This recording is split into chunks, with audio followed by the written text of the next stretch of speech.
Well, hello, my name's Michael, And I'm Trish. and we've recently celebrated our 49th wedding anniversary.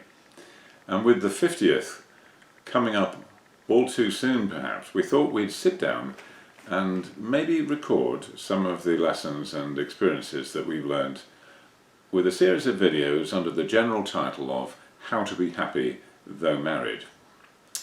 And so, our first subject we thought would be good to look at the question of surprises. Because very often when people get married, one of the things that surprises them or even shocks them is just how different the person they've married is from what they thought they were. And many of these are general differences between men and women. So I'm going to ask Tricia to tell us about something that she's noticed that she continues to find surprising and different. Well, the thing that I continue to notice is your lack of curiosity about people and their lives.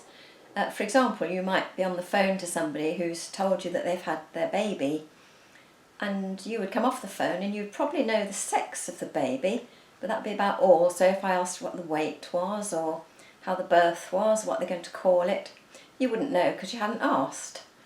And another example would be an employee who's going on holiday, and I'd say, oh yeah, where are they going? What sort of holiday are they having? And again, you wouldn't know because you hadn't asked them. It's a question of you needing only to know the things that you need to know and nothing else. Whereas I'm more curious, I want to know about people's lives and what's going on. Yes, I think this is true. And I guess that from my point of view, I want to know that people are okay, but exactly how they are okay is not so important for me.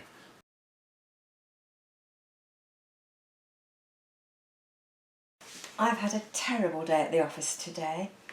The boss was on at me because he's given us this deadline and it's just impossible to meet. And then Jane was really rude and unhelpful to me. And to crown it all, I was trying to print off some labels and the computer just would not do what I wanted it to do. I don't know if I can carry on with this job, it's just awful. Right. Well, what you need to do is to check that you're using the right size address labels and you've got the right registration for the paper based on whatever software you're using. Maybe it's Microsoft Word or something.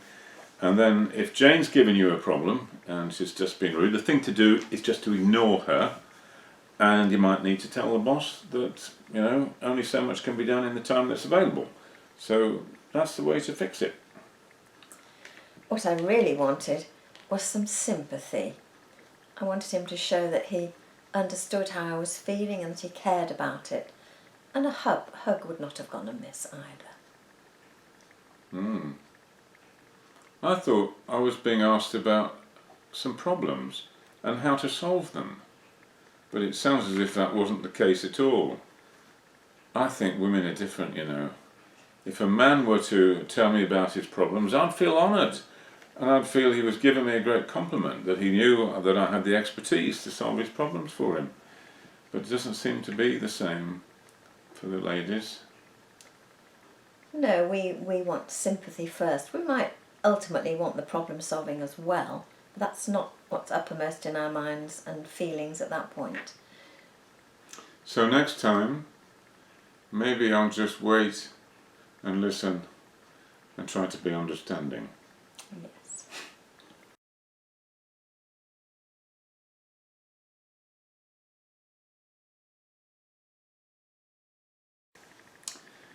I want to tell you a story about a young couple on their honeymoon. Husband and wife had decided to go for a driving holiday, and they were going around some pretty beautiful scenery. They set off in the morning about 9 o'clock in the car, and there came a point when the husband suddenly became aware that his wife had become awfully quiet, hadn't said anything for a long time. And he said to her, You're very quiet. Is there something wrong? And she said, No, nothing. But she did it in that tone of voice which every husband knows means you're in big trouble. And so he said, No, come on, you definitely not, you know, something's wrong. What is it? And it took a long time to get it out of her, but eventually she said, I asked to have a cup of coffee about half an hour ago, and you wouldn't. And the husband cast his mind back and couldn't remember being asked to stop for a cup of coffee at any point. And he said, well, you did say to me, did I want a cup of coffee about half an hour ago? And as it happened, I didn't, so I just answered the question. But somehow that wasn't good enough. So what was actually happening there was what any woman would know is that when the wife says, would you like to stop for a cup of coffee? What she really means is, I would like to stop for a cup of coffee. Can we do so, please? But she expresses it in a way that's different from how her husband would express the same question. So it's one of the reasons why in so many cases we use the same words, but we speak a different language. So I'd like to talk about tonight the kind of situation that's cropped up for us, particularly in the early years of our marriage. And it's the kind of situation where after a while you develop a division of labour, and say if we take the scenario where there's guests coming for dinner and we both have our jobs to do, we get on with them, and I as the husband do whatever it is I feel has been appointed to my lot, or which I've agreed to do, and if there's some time before they arrive, after everything's done, I might go and do something else. But then I become aware that all is not well in the kitchen where the other part of the division of labour is taking place, and my wife is becoming quite annoyed with me, although she doesn't tell me why. So what was going on in those situations? Well, I wanted you to come into the kitchen and offer to help, see if there's anything you could do. I sort of expected you to guess that there would be things that would need doing and to come and offer. So why was it so difficult to ask me if you knew of something that needed doing and I didn't? How was I supposed to be aware of that? Well, in those days I just thought you ought to know, you ought to sense it. I have since learnt that's not how it works, and it's quite straightforward. I just need to ask you to help, ask you what I'd like you to do, and you will happily do it. Maybe not exactly when I want it, but you will do it. So having learnt that now works. Okay. Well, I sometimes feel as if that principle could be expressed as, if you really loved me, you could read my mind. Well, husbands are not good at reading anybody's minds, least of all their wives, who are an enduring mystery to them in so many ways. Well, there's another thing that I've learnt over time, which is to be very, very careful about how I word things where I ask a question about some area which my wife feels is her domain of responsibility.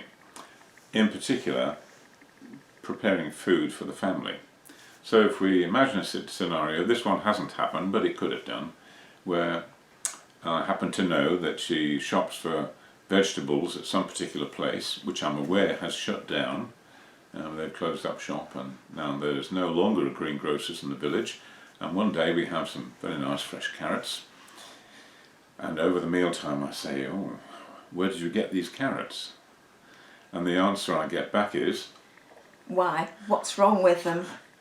well, in my mind there was nothing wrong with them. I was just interested, I was asking for information, but somehow when you ask for information like that, that's construed as a criticism.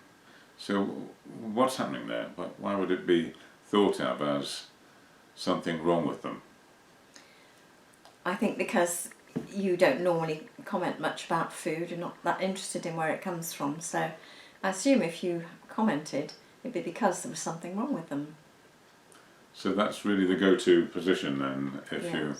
So in other words, it's really important for husbands to be aware of their wives' sensitivities about the words that we use and the kind of way we express ourselves, because there's a lot more implied in how a woman communicates than stated.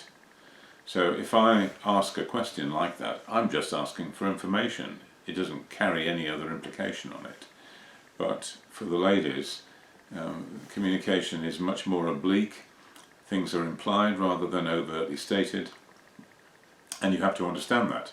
The real danger area, of course, is when your wife puts on a new dress and asks what you think of it.